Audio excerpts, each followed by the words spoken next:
नमस्कार दोस्तों, स्वागत है आप सभी का exam Guru tips and tricks में। दोस्तों ये है 3200 का पार्ट 34। हम पूरे के पूरे 33 वेरी इंपॉर्टेंट पार्ट्स को कंप्लीट कर चुके हैं। तो दोस्तों आज के वीडियो में हम लोग कवर करेंगे 726 से 750 25 क्वेश्चन को लगाएंगे पार। ठीक है, आपको पता है कि जो क्वेश्चंस आते हैं वो सारे प्रीवियस ईयर से रिपीट होते हैं। मैं बार बार बोल के थक गया हूं, लेकिन आप बिलीव ही नहीं करते हैं। जब आपके सामने क्वेश्चन आएगा आप खुद ही कहना, तो बेटर क्या है, ये प्रिपेयर करो। ठीक है, मेरे ऊपर बिलीव करो, पेपर में जाना ऐसे ही देखना, क्वेश्चन आपको मिलेगा। ठीक है, तो हम लोग बढ़ते हैं अपने वीडियो की तरफ। अच्छा, वीडियो में बढ़ने से पहले आपके लिए एक इन्फो है। इन्फो ये है कि अगर आप गवर्नमेंट एग्जाम की प्रिपरेशन कर रहे हैं और अगर आप अपना क्वांट जानना चाहते हैं कैसा क्या है, आपका कैसा प्रिपरेशन है, तो आपके लिए 4 मॉक टेस्ट है। 13 दिसंबर, 13 दिसंबर, 27 दिसंबर और 27 दिसंबर। टाइमिंग वगैरह सब लिखा हुआ है। हर सेट में रहेगा 25 क्वेश्चंस, जिसमें पूरा मैथ्स को कवर करने की कोशिश की जाएगी बाय अभिनव शर्मा सर, जो एक बहुत नामी टीचर है इंडिया के। और ये आपको मिलेगा एनरोलमेंट करने के लिए अनअकैडमी के प्लेटफॉर्म पे। तो जल्दी से एनरोल कर लीजिए, डिस्क्रिप्शन में आपको लिंक मिल जाएगा। और अगर आप पहली बार अनअकैडमी में आ रहे हैं और अगर आप कोई कोर्स परचेज करना चाहते हैं तो मेरा ये कूपन कोड लगाइए, गुरु टिप्स, आपको इंस्टेंट 10% का डिस्काउंट मिल जाएगा। तो जल्दी से एनरोल कर लीजिए। जो बाकी एडिशनल इन्फॉर्मेशन है वो डिस्क्रिप्शन में दिया हुआ है। बढ़ते हैं हम अपने क्वेश्चंस में। तो आइए देखते हैं कैसे हैं। लगाते हैं 25 को पार। तो 726, एक दुकानदार फल खरीदने और बेचने में कम तौले का उपयोग करके 12% तक धोखा देता है, तो उसका कुल प्रतिशत लाभ। तो 12 + 12, लेकिन ये क्या होगा, ये 12% का क्या होगा, स्क्वायर भी होगा, मतलब 12 12 24/100। इसका मतलब 25.44। क्या ये ऑप्शन है? Option number B will be the correct answer. पढ़ते नेक्स्ट क्वेश्चन में। प्रकाश एक एफडी निवेश करता है, एफडी पर निवेश करता है। ठीक है, एफडी में निवेश करता है। 13,000 रुपए, देखो डेटा देख लो, 13,000 रुपए 6 महीने के लिए 10% की वार्षिक चक्रवर्ती ब्याज, वार्षिक है 20% के वार्षिक चक्रवर्ती ब्याज से परिपक्वता राशि क्या होगी? ब्याज 3 माही संयोजित होता है। देखो रेट दिया गया है 20%, लेकिन दिया गया वार्षिक।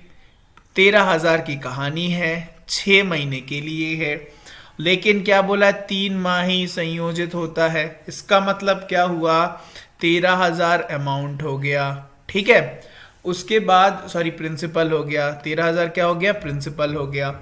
अब देखो, अब 6 महीने की कहानी है और 3 माही संयोजित होता है, मतलब 2 बार होगा, क्योंकि 3 करके है ना, 2 बार होगा। 3 माही में क्या होता है, साल में 4 बार, और कहानी है 6 महीने की, तो क्या होगा, 2 बार, मतलब टाइम्स कितना होगा, 2 टाइम्स।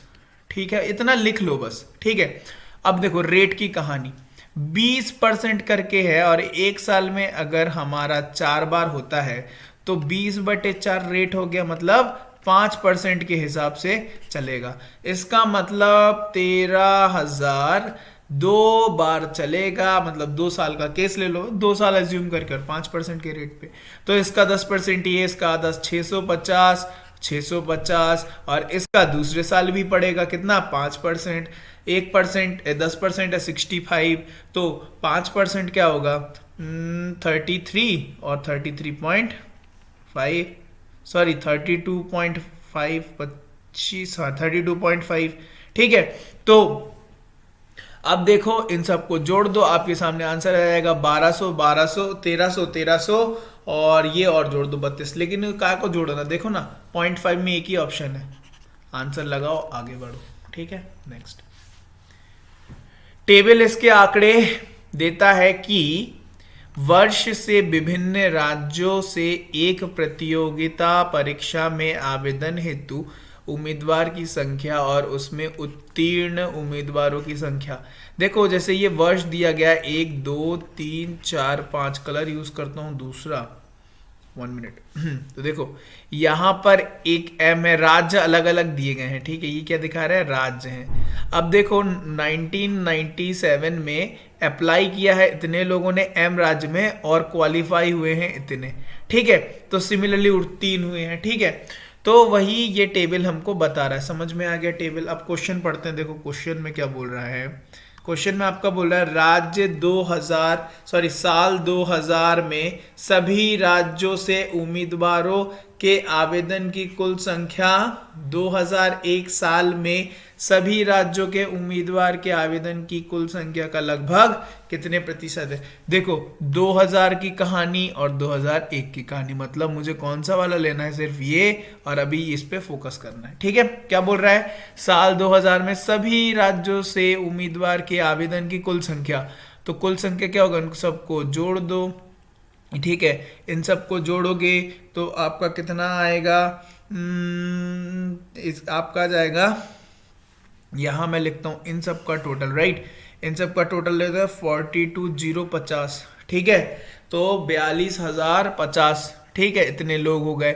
अब देखो 2001 में कितने हो गए, सबको जोड़ो, ठीक है। तो कितना हो जाएगा 2001 में, ये हो जाएगा आपका 44,990। अब बोल रहा है कितने परसेंटेज है, तो क्या कर दो, डिवाइड कर दो, मल्टीप्लाई बाय 100 कर दो। देखो ये पूरा काटेगा पिटेगा नहीं, ठीक है। तो पूरा नहीं कट पिट रहा है तो एक ही ऑप्शन है, तो सारे में कट पिट रहा है लेकिन पूरे में नहीं कट रहा, तो ऑप्शन नंबर सी में जो होगा वो हो जाएगा राइट आंसर, ठीक है। ऐसे दिमाग लगाना है, राइट। नेक्स्ट क्या बोल रहा है, दिए गए वर्षों के दिए गए वर्षों के दौरान राज्य एम से उपस्थित उम्मीदवारों की औसत संख्या, ये है एम। अब क्या बोल रहा है, उम्मीदवारों की औसत संख्या, उपस्थित मतलब अप्लाइड या फिर अपीयर जो भी हो। तो देखो ये और ये सबको जोड़ दो, डिवाइडेड बाय 5 कर दो। तो जोड़ देते हैं तो कितना हुआ, देखो 5, 8, 4, 5 और 2, सब जब आप टोटल जोड़ोगे तो मैं आपको सीधे लिख देता हूँ कितना हो जाएगा, 37,400। और क्या करना है, एवरेज के लिए डिवाइड बाय 5 कर देना है, आपका आंसर आ जाएगा 74 C. Option number D will be the correct answer. Next question, निम्नलिखित किस वर्ष में आर राज्य के उपस्थित उम्मीदवारों की संख्या में से योग्य उम्मीदवार अधिकतम प्रतिशत थे। देखो आर की कहानी ये है, तो देखो ये हो गई किसकी, 1997 की। 1998 की देखो कहानी क्या है, 940 आउट ऑफ 7600। देखो 97 हो गया, 98 हो गया। 99 की कहानी क्या है, 99 की है 1350 डिवाइडेड बाय 9800। उसके बाद देखो 99 हो गया। 2000 की कहानी क्या है, 2000 की कहानी क्या है, 945 डिवाइडेड बाय 7600। अच्छा 2001 की कहानी क्या है, 2001 की है 885 डिवाइडेड बाय 7990। अब देखो बड़ा कौन दिख रहा है, ऑब्वियसली ये वाला बड़ा दिख रहा है क्योंकि ये तो ऊपर न्यूमरेटर में 4 डिजिट है। तो जो बड़ा दिखेगा, जब भी याद रखना अगर डिफरेंस क्या हो, अगर सेम हो तो मतलब न्यूमरेटर और डिफरेंस में सारों में सेम हो तो जो बड़ा दिखे वो बड़ा, अगर डिफरेंस भी अलग अलग हो तो जो बड़ा दिखे वो बड़ा, ठीक है। तो बड़ा कौन दिख रहा है, ये वाला। तो आंसर क्या हो जाएगा 1999। याद रखना ये क्वेश्चन ऐसे ही सेट होता है, ठीक है, आपको टेंशन नहीं देखना है, जो बड़ा देखेगा उसको टिक कर देना, ठीक है। नेक्स्ट, साइन ए अगर है 15/17, साइन बी है 7/25, तो साइन ए माइनस बी। तो सबसे पहले साइन ए माइनस बी का फॉर्मूला क्या होता है, sign A cos B minus cos A sine B. चलो ये फॉर्मूला लिख लिया। अब यहाँ से डायग्राम बनाते हैं, ट्राइंगल बनाओ। क्या होगा, ए अगर ये हुआ तो क्या हुआ, साइन ए मतलब 15/17, तो यहाँ क्या होना चाहिए 8। ट्रिपलेट मुंह जवानी याद होना चाहिए। यहाँ पे कौन सा लगा ट्रिपलेट, ये वाला ट्रिपलेट लगा है, बिल्कुल याद होना चाहिए। अब ये वाले में देखो साइन बी वाले में दिमाग में क्या आ रहा है, 7 अगर यहाँ होगा, ठीक है, तो यहाँ पे 25 होगा, तो यहाँ क्या होना चाहिए 24, बिल्कुल ट्रिपलेट याद होना चाहिए। 7 24 25, 8 15 17, 3 4 5, है ना, ऐसे याद होने चाहिए बिल्कुल मुंह जवानी। ठीक है, अच्छा तो ये क्या हुआ, ये हो गया बी। फाइन, कोई दिक्कत किसी को नहीं हो रही होगी।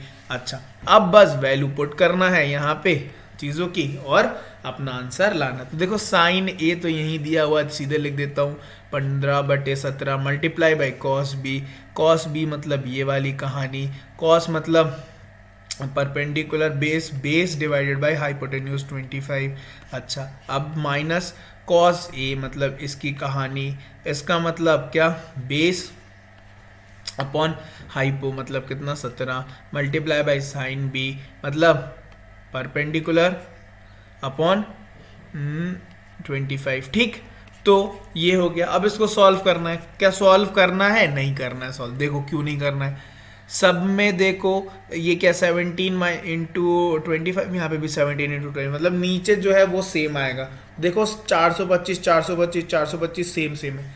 अब लेकिन ऊपर देखो 5 इंटू 4 है, 5 का अगर किसी इवन नंबर से, सम नंबर से अगर उनका क्या होता है, गुणा होता है, तो यूनिट डिजिट में 0 आएगा। अगर 0 से यहाँ देखो 56 मतलब 6 हटाएंगे, ऑब्वियसली यहाँ पे 110 वाला ऑप्शन होगा कुछ, तो यहाँ पर 10 के टर्म में होगा ना कुछ, तो अगर यहाँ पे मैं माइनस करूँगा तो मतलब आखिरी में आना चाहिए 4। इसमें कौन सा ऐसा न्यूमरेटर है जिसमें आ रहा है 4, देखो ये तो नहीं है, ये भी नहीं है, ये भी नहीं है, एक ही ऑप्शन, ऑप्शन नंबर ए। ऐसे करके करना है, सॉल्व नहीं करना है। नेक्स्ट, दो संख्याओं का अनुपात 2:9 है तथा मासा 32 है, तो लासा बताओ। देखो अभी क्या दिख रहा है इन दोनों में, HCF मासा क्या दिख रहा है, 1 दिख रहा है, और एक की वैल्यू क्या है, 32 है। अगर एक की वैल्यू 32 है तो वो नंबर क्या होंगे, 32 इंटू 2, क्योंकि नंबर क्या होता है HCF मल्टीप्लाई बाय रेशियो, तो क्या होगा नंबर, 2 वाला 64 और ये 18 27 28 288। अब देखो, अब देखो, अब क्या बोल रहा है, इन दोनों का क्या निकालो, लासा निकालो। ठीक है, आप एक मुझे बात बताओ, क्या 64 इससे जा रहा है, क्या नहीं जा रहा है, इसका मतलब ये तो लासा नहीं हो सकता, 64 लासा नहीं हो सकता, 288 लासा नहीं हो सकता। अब देखो, अब क्या मुझे एक बात बताओ, अगर यूनिट डिजिट में सम हो और इसमें भी यूनिट डिजिट में सम हो, क्या दो सम नंबरों का, दो इवन नंबरों का एलसीएम कभी ऑड विषम हो सकता है क्या, ऑड हो सकता है क्या, बिल्कुल नहीं हो सकता। तो ऑप्शन नंबर डी कट गया, आंसर आ गया ऑप्शन नंबर ए। देखो कुछ नहीं है, इसको मैं डबल भी कर दूंगा तो 7 5 7 6। अगर ये भी नहीं सोच पा रहे हो तो ऐसे करके सोचो, कॉमन सेंस लगाओ, आंसर आपके सामने आएगा। नेक्स्ट क्वेश्चन देख लेते हैं। प्राची 550 रुपए 5% के दर से साधारण वार्षिक ब्याज पर लेती है, 4 वर्ष बाद उसे कितना धनराशि अदा करना होगा। 5% का केस है, 4 वर्ष के लिए है, तो और साधारण ब्याज का केस है, तो 4 into 5 20%, 20% of with the profit. 20% मतलब क्या होता है, 5 से 6 हो जाना, प्रॉफिट वाला केस है। समझ में आया ना कैसे 5 से 6 हो गया, देखो 120 हो गया, 20 मतलब 120, तो क्या हुआ, ये 6/5, इसका मतलब क्या हुआ, 5 से 6 हो गया, एक की बढ़ोतरी हुई है ना। तो देखो इसकी वैल्यू दी हुई है कितनी, 550 मतलब मल्टीप्लाई बाय 110, तो इसको क्या 110 से मल्टीप्लाई कर दो, कितनी हो जाएगी 660। Answer will be option number C. Next, मान ज्ञात करें, इसको मान ज्ञात करना है, तो देखो 0.1404 डिवाइडेड बाई 0.06, तो यहाँ से हटाया तो ऊपर गए 2 0, यहाँ से हटाया 1 2 3 4, तो यहाँ 1 2 3 4, तो इसका मतलब देखो क्या हुआ, 14 0 4 0 0 और नीचे आया 6 1 2 3 4 1 2 1 2। ठीक है, ये कट गया। अब देखो 600 जो है मल्टीप्लाई बाय 2 करूंगा तो 1200 के आसपास, अभी मुझे 1404 पहुंचना, मतलब 2 पॉइंट कुछ कुछ आएगा। तो देखो ऑप्शन एक ही है, लगा दो आंसर, आगे बढ़ो। 4 टू द पावर -3/2। आपको पता है ये स्टड एंड इंडिसेस वाला कॉन्सेप्ट का क्वेश्चन है।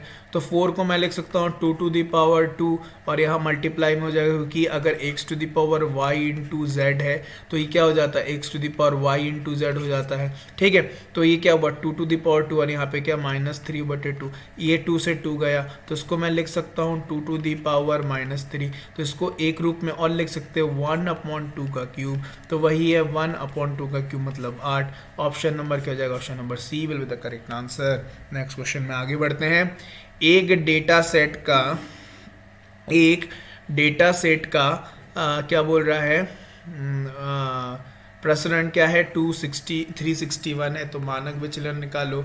मानक विचलन निकालने के लिए इसका अंडर रूट कर दो, लेकिन ये क्या होना चाहिए, मॉड में होना चाहिए। इसका मतलब ये किसका है 19 का, लेकिन इसमें प्लस माइनस गलती से ही मत लगाना। तो आंसर क्या हो जाएगा, option number B will be the correct answer. बढ़ते हैं नेक्स्ट क्वेश्चन में। एक वर्ग की घूर्णी, वर्ग की आ गई ना, समरूपता का क्रम देखो, ये आ गया वर्ग।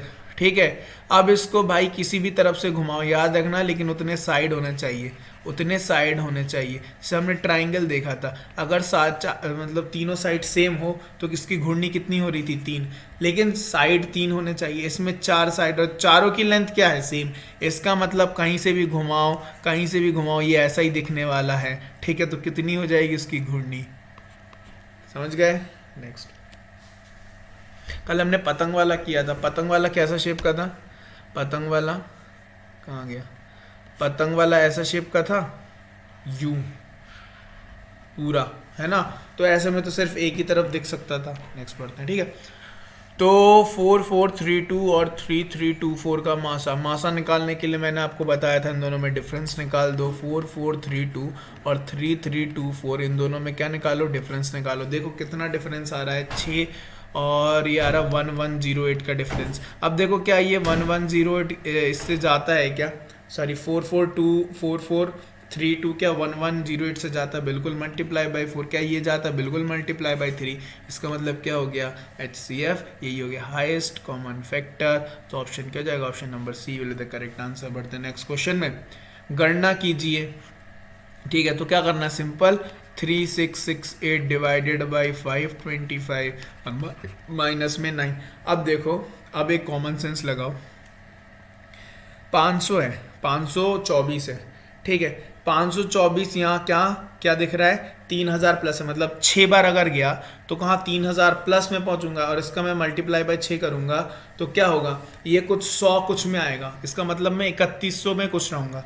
लेकिन अगर मैं इसको मैं 7 बार करूंगा तो मैं 3500 में तो पहुंच ही जाऊंगा, और 3500 में रहेगा कितना, और बाकी 168, और यहाँ पर भी मुझे 7 करना होगा, तो यहाँ 8 और 14 और 16 बिल्कुल आ गया। तो ये कितना कटेगा, 7 बार।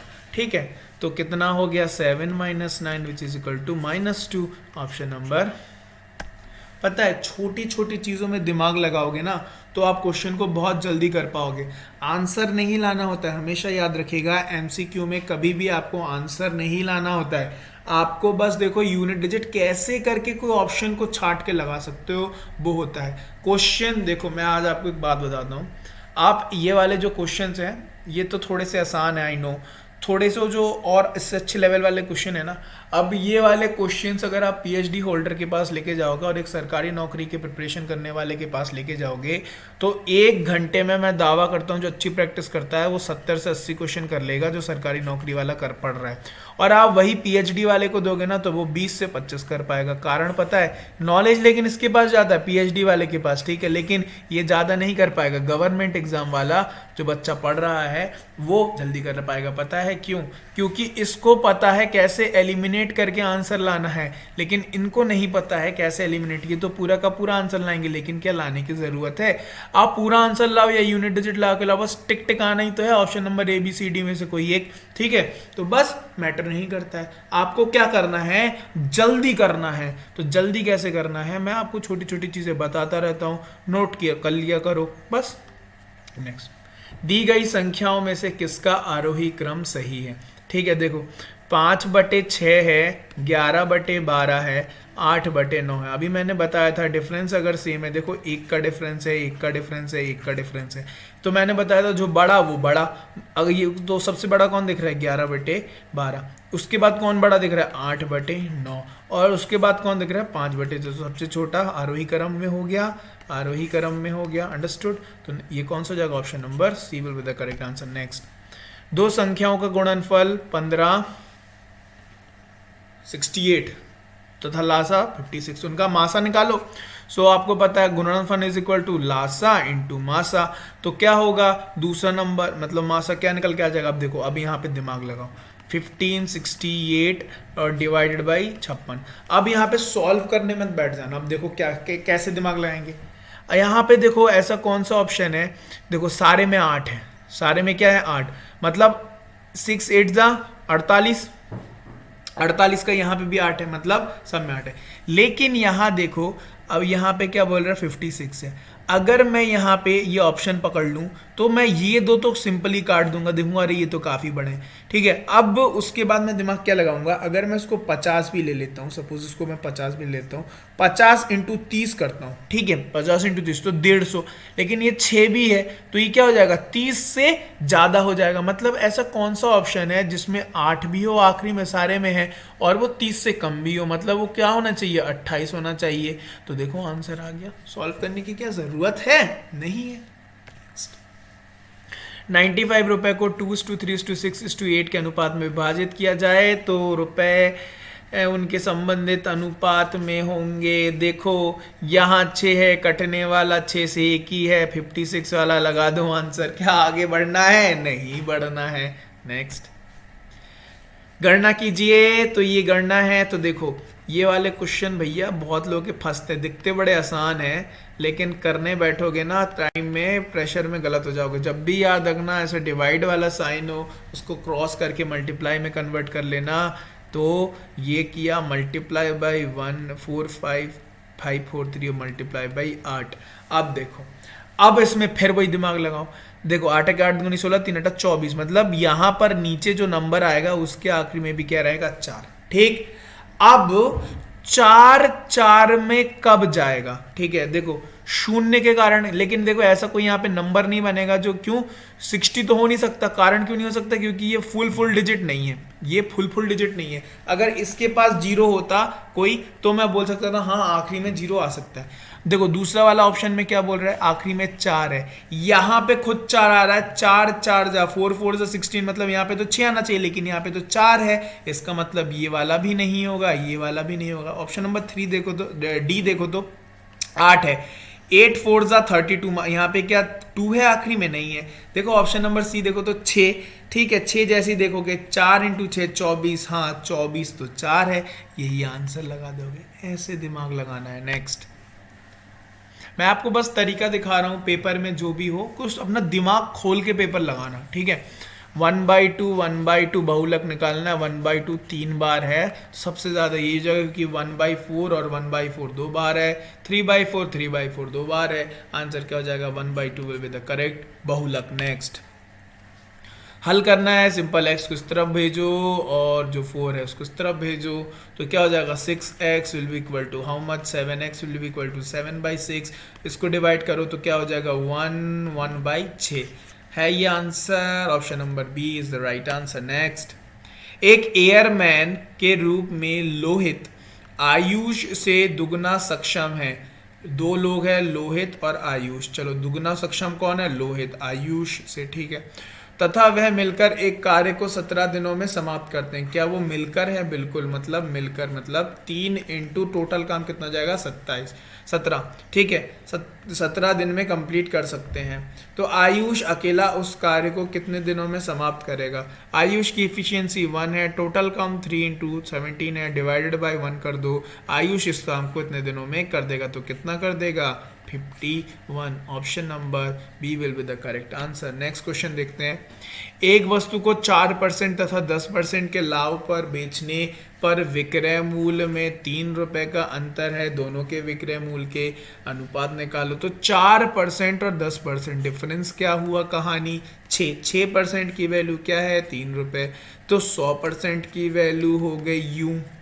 अब क्या बोल रहा है, ठीक है कोई इशू नहीं है, अब बोल रहा है 4% प्रॉफिट, मतलब मल्टीप्लाई बाय मैं क्या कर दूं 104 डिवाइडेड बाई 100, कोई दिक्कत नहीं होनी चाहिए। और क्या कर दूं 110 है ना, ये 110 वाली 110 वाली 10% वाली है 110, और बाकी यहाँ पे ये पूरे वही सब रहेंगे, ठीक है। क्या रहेगा 3/6 मल्टीप्लाई बाई 100, तो ये मैं सब पूरे को काट दूं। मेन मेरी कहानी क्या है 104:110। अगर आपको ये क्वेश्चन बार बार करने पे याद हो जाए तो सीधे के सीधे यही लगा देना 104 और 110, ठीक है। कब आएगा ये, प्रैक्टिस करोगे तो दिमाग में इंसर्ट हो जाएगा। पता है आपको पेपर में ज़्यादा से ज़्यादा 1000 प्रकार, इतने भी नहीं होते हैं, 1000 तो मैंने बहुत बोल दिया, 500 से 600 प्रकार के ही क्वेश्चंस होते हैं, यही घूमता है, इससे बाहर कुछ नहीं होता है, ठीक है। तो घबराना नहीं है, प्रैक्टिस करो, 500 से 600 होते हैं, बहुत बड़े बड़े एसएससी सीजीएल लेवल का करोगे तो 500-600 टाइप में आपका कंप्लीट हो जाएगा, ठीक है। तो रेलवे है, रेलवे में भाई 100-150 प्रकार के क्वेश्चन आते, इससे बाहर कुछ नहीं आता, वो सब कर लो आपका बेड़ा पार हो जाएगा। देखो तो ये कितना हो जाएगा, इसको मैं 2 से कर दूं तो 52 और 55 हो जाएगा, ऑप्शन नंबर है। वही चीज आप जल्दी कर सकते हो जो चीज आपकी देखी हुई हो, अगर आप प्रैक्टिस करोगे 3200 से तो चीजें देखी हुई मिलेंगी, तो भाई करो ना, क्यों नहीं करते हो। नेक्स्ट क्वेश्चन के लिए बढ़ते हैं। नम्रता एक स्थान से चलकर उसी स्थान पर वापस आने में 4 घंटे 15 मिनट का समय लेती है।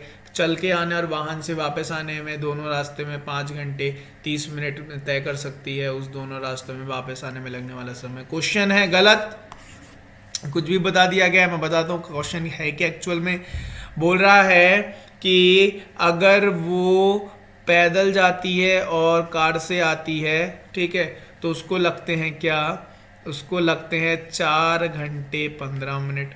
अगर वो दोनों तरफ पैदल जाती है, तो पैदल गई और पैदल वापस आई, तो उसको लगते हैं 5 घंटे 30 मिनट। तो पूछ रहा है दोनों तरफ कार में आने जाने में कितना दिन लगेगा। कल भी ऐसा क्वेश्चन करा था। क्या करना है, जो छोटा वाला रहेगा उसको मल्टीप्लाई बाई 2 कर दो, क्या हो जाएगा 8 घंटे 30 मिनट, और यहाँ क्या हो जाएगा -5 घंटे 30 मिनट, माइनस कर दो, आंसर आ जाएगा 3 घंटे। Option number A will be the correct answer. Next question बढ़ते हैं। 15 आदमी एक खिलौने को 20 दिन में बना सकता है, 8 आदमी उसको बनाने में कितना समय लेगा। So total work is equal to total work, total काम कितना है 15 × 20, इस तरफ देखो 8 × x, इधर पहुंचा दो तो क्या होगा 300/8, मतलब कितना हो x की वैल्यू, तो कितना हुआ ये देखो 150/4 और 75/2, तो और कितना हुआ ये 37.5। Option number B will be the correct answer. बढ़ते हैं आज के आखिरी क्वेश्चन में। एक बहुभुज के प्रत्येक बाहु कोण 120 डिग्री का है, तो भुजाओं की संख्या कितनी है आपको पता है, 360 divided by n is equal to क्या होता है बाहु कोण, ठीक है। तो क्या हो जाएगा 360/n will be equal to how much 120, n की वैल्यू कितनी होगी 360/120 मतलब 3। Option number C will be the correct answer. तो दोस्तों ये थे आज के 25 क्वेश्चन। आई होप आपने सारे क्वेश्चन बहुत ही अच्छे वे से अटेम्प्ट किए होंगे और सारे क्वेश्चन आपके 25 आउट ऑफ 25 आ रहे होंगे। यही आपको कॉन्फिडेंस बूस्ट करेगा। घबराइए मत, पेपर ऐसा ही कुछ आएगा, पेपर देख के आना, खुद ही बोलना, देखना हाँ ऐसा ही पेपर आया था, ठीक है। घबराना बिल्कुल नहीं है, ज़्यादा दिन बचे नहीं है, आपके लिए मैं क्लासेस लाता रह रहा हूँ और लाता भी रहूँगा, ठीक है। बिल्कुल नहीं घबराना है, ठीक है।